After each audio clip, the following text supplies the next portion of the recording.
This is where we left in the previous video by implementing user registration. Let's go ahead and add user login in. And it's going to be the same process.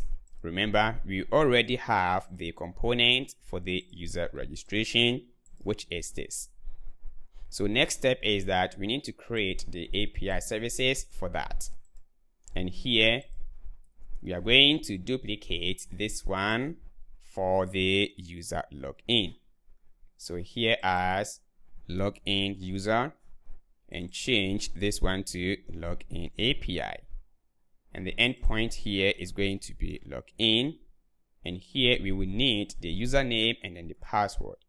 And that is it. Remember to provide with credentials being set to true.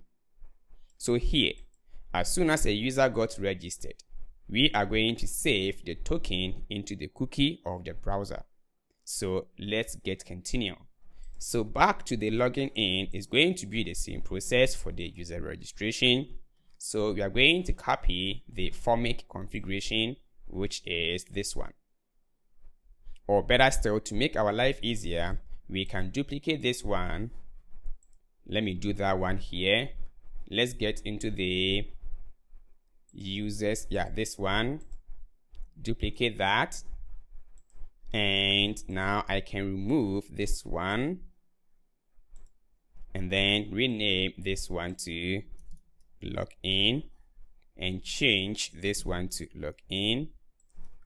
And down here as login as that.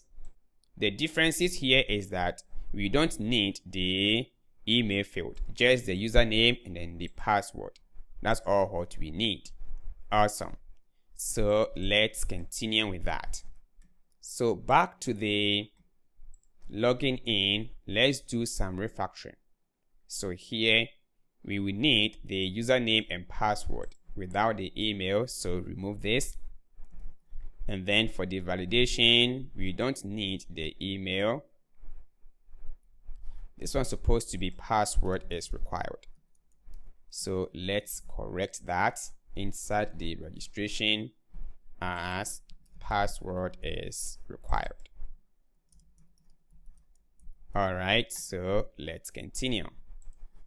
And that is it for these ones. So here we will need the login API, and the user mutation remains the same. And here we are logging the user mutation, and I will say don't have an account, and you will say that register here. And then the path is going to be register. And the alert is going to be the same for the success and pending. And here we don't need the email. So let me remove the email field, which ends at this place. Awesome. And here I can say log in with Google. Okay, now let's see, and let's get back to logging in, and this is what we have.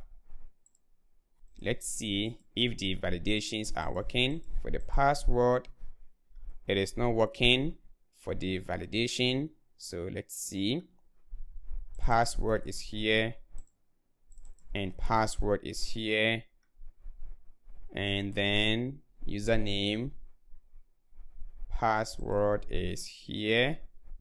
Oh, I have to use the password field. Yeah, I think it is here. So let me uncomment it. Yeah. Likewise, the registration, I'm not uncommenting the displaying of the error messages in case it is empty. Okay, cool. So now if I go ahead and provide email and password as this, as you can see, we got invalid login details. If I log in with Masintech and provide the username and then the password as that, registration success, supposed to be login success. So let's change the message here as login success, and upon logging in we can redirect the user to dashboard. For the meantime, let's maintain this, or let's comment out this one. So now we are done with the authentication using Passport Local. What has left is to use the Google sign in. Let's continue in the next video.